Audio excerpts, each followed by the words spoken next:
What's good, everybody? It's your boy, O'Shea Duke Jackson, back at it again with another episode of the Celebrity Junk. Dr. Umar Johnson is going viral for all of the wrong reasons. As you know, he considers himself to be the prince of Pan-Africanism. You will hear that in this particular clip. Yesterday morning with some good brothers from Toronto, Canada. Shout out to brother Alex and my other brother who came down from Canada to interview the Prince of Pan-Africanism yesterday before the Source of Knowledge book giveaway. And one of the concerns that they brought up to me as a Pan-Africanist, as the leading Pan-Africanist, as the Prince of Pan-Africanism, they said, Dr. Umar, and I'm paraphrasing, the good brothers brought it to my attention that Kendrick Lamar's song, They Not Like Us, was interpreted by many American Africans to mean that African Canadians are not African, that African Canadians are not African, that African Canadians are not African. Let me say this to the entire African diaspora. Let me say this to the American African and the Canadian African. Let me say this to the American African and the Canadian African. Let me say this to the American African and the Canadian African. We are one people. We are one family. We have one common ancestry. We have one common origin. We have one common source. We are the original people. My American Africans, don't you alienate yourself from Canadian Africans. Canadian Africans, don't you alienate yourself from the American African. We are one family. We are the North American Africans. I said, if you are a Mexican African, a North American African, or a Canadian African, we are collectively the North American Africans. United we stand, divided we fall.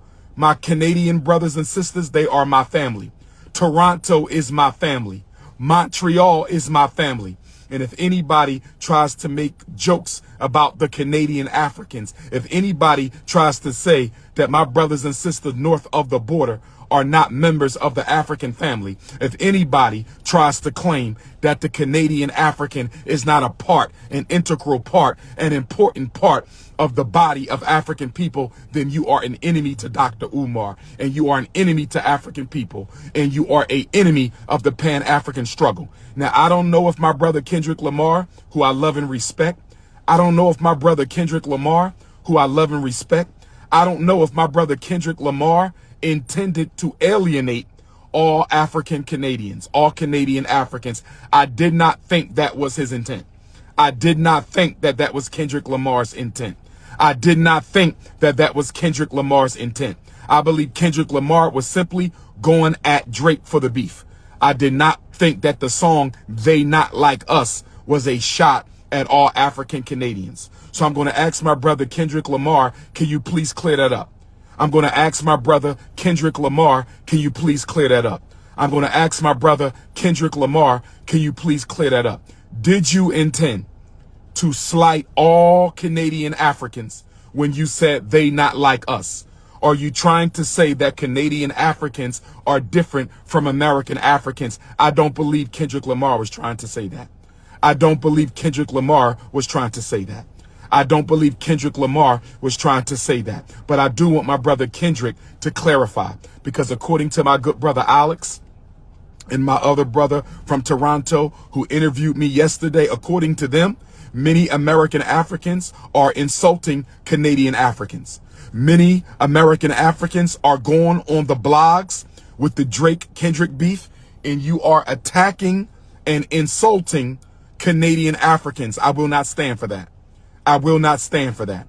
No African should ever be the enemy of another African. United we stand, divided we fall. I stand in solidarity with Canada.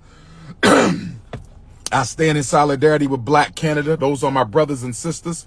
And I will see y'all October 5th and October 6th. But Dr. Umar Johnson wants to challenge Kendrick Lamar. This is something that he wants to do. It appears he recently was somewhere in Canada. So I want you guys to hear what he has to say, and then I'm going to come back. So guys, you've heard that, okay? And I want to really discuss something here that I feel is important And that is this. Firstly, number one, who does Dr. Umar Johnson believe that he is? He has a degree in clinical psychology from the Philadelphia Osteopathic School of Medicine, so he should know psychologically that he has absolutely zero chance of getting Kendrick Lamar to respond to him, unless Dr. Umar Johnson is clinically crazy, which he must be, all right? There's no chance that Kendrick Lamar would acknowledge him because Dr. Umar Johnson, who believes I think he has like a delusion of grandeur going on there. There's no way that he can be acknowledged. That's first and foremost. Second, overall, what does that have to do with anything? Let me specify that. Black Canadians could not infer that African Americans have a beef with them because of Kendrick Lamar and Drake. From what I gather, that beef was personal, and of course, Drake happens to be from Canada. But I could not infer that it was a Black Canadian thing versus an African American thing. Even when I lived in America, I was shocked to even believe that you had blacks that were in Canada, and to how many, I had no idea how many were there. And I'm pretty sure that it didn't matter. Black Canadians are not thinking about what Black Americans are doing, and I can almost assure you that African Americans are not bothered by or care about or I'm thinking about what blacks in Canada are doing. So there could be no beef. You know, that postulate was there to just deviate from the ultimate question, which is, where is the school? Where is the school, right? That's what people want to know. Where is the school? We would like to know that.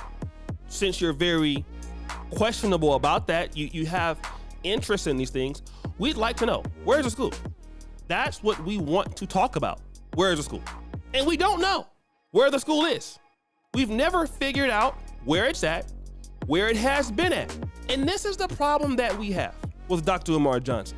Dr. Umar Johnson and many pro-blacks like him spend a lot of their time talking and not doing anything productive, which is why the equivalents in another community would never be taken seriously. In the black community, because we have such a low level of standard when it comes to producers in our community, we accept this trash. We accept people who brag about doing a bunch of nothing, and they come out and they make postulates and they make commentary on things to deviate from the fact that they did not deliver on what they said they would. So let's pull Kendrick Lamar into it. Let's pull Drake into it. Well, Drake and Kendrick Lamar are commercially successful, and they have lived up to what they said they have. Has Dr. Umar Johnson lived up to what he's supposed to do? And I would argue that you have not. And then when you come at all these different people, and the one thing I liked about Malcolm X and those guys in the 60s, they talked about the social issues of the day as it pertained to the issues they were passionate about concerning the people. The difference with Dr. Umar Johnson is, with respect to Dr. Carter G. Woodson, with respect to with respect to MLK or Malcolm X, Dr. Umar Johnson is very self-aggrandizing. He considers what he would like, as an individual, and he doesn't really care about the group because his conversations are not about the group. He tries to spin it like it's about the group, like this photo here. You see this photo with Dr. Umar Johnson and this very voluptuous lady? Again, I've made commentary on this. What does this photo have to do with Black Power? This photo is very sexual, in a way. It's the sort of photo a man takes with his wife or with his girlfriend. This is not a photo that you take when you are serious about the black struggle. And if you're serious about the black struggle, I'm not talking about what Drake did. For example, let's talk about Marcel Dixon. This is a brother here, right? Marcel Dixon. I had an opportunity to listen to him debating with Myron. Want to know one of the things I can respect about brother Marcel Dixon? He's a consummate professional. He deals with the issues at hand. He's not dealing with what somebody looks like. He's not dealing with what artist had a rap beef.